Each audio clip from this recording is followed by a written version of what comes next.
Hello, this is Father Michael Nasser from St. Nicholas in Grand Rapids, Michigan, but not coming to you from there today because I am down here in Nashville, Tennessee with a group of volunteers from our church who are offering our services to help some victims of the storms. Not the recent storms we actually came down here to help out with. We thought we'd be helping out with tornado victims from the tornadoes back in December that cut a swath through the American South, including devastating several towns in Kentucky.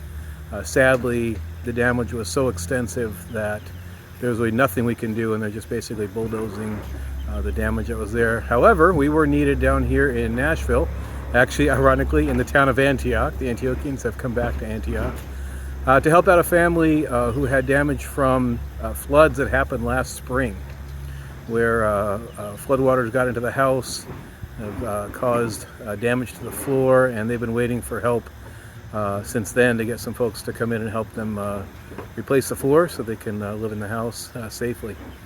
So one thing I want to reflect on today is the fact that some people might ask, why are we here? Why would folks from Grand Rapids come all the way here? Aren't there folks around here that could do this? You could ask all kinds of questions, but I think the most important question is, why are we here? And the question is that we're here because there's a need that we were able to help out with. This was not our original plan, and yet we found ourselves available. At one point we thought we'd actually cancel a trip when we weren't needed in Kentucky, but IOCC got back in touch with us and said, well, we can use you in Tennessee. It's a little bit further, and there's something that you folks could really help out with, helping a family get settled back into their home for the first time in lots of months. And that really is a principle that Christ taught. Specifically, I'm thinking of the parable of the Good Samaritan, which was given in answer to the question of the young man who wanted to justify himself, who asked the question, well, who's my neighbor? Who am I supposed to love as I love myself? And the reality is that anybody we can love, anybody we know that needs love, and that we can do something to help them out in loving sacrificial service, that's our neighbor. Thankful we were here representing our church. We're here, you can see the name Orthodox on the side of the response van that we're working out of.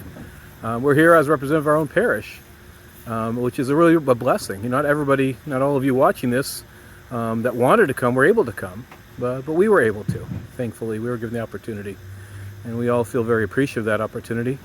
And so I just wanted to take the chance to reflect on that wherever we are, whoever we are, there are people that we can reach out in loving service to, not just because it's a nice thing to do, not just because we can or we want to feel good, because it's the thing that Christ told us to do. It was a commandment to love God with all our heart, soul, mind, and strength, and love our neighbor as ourselves. And so the answer to the question, who are the neighbor, is whoever is there, whoever that we can do something for in loving service in imitation of our Savior. That's who we love. So I hope we'll all keep doing what we're doing today and find the people that Christ has called us to love, wherever they are and wherever we may end up happening to be.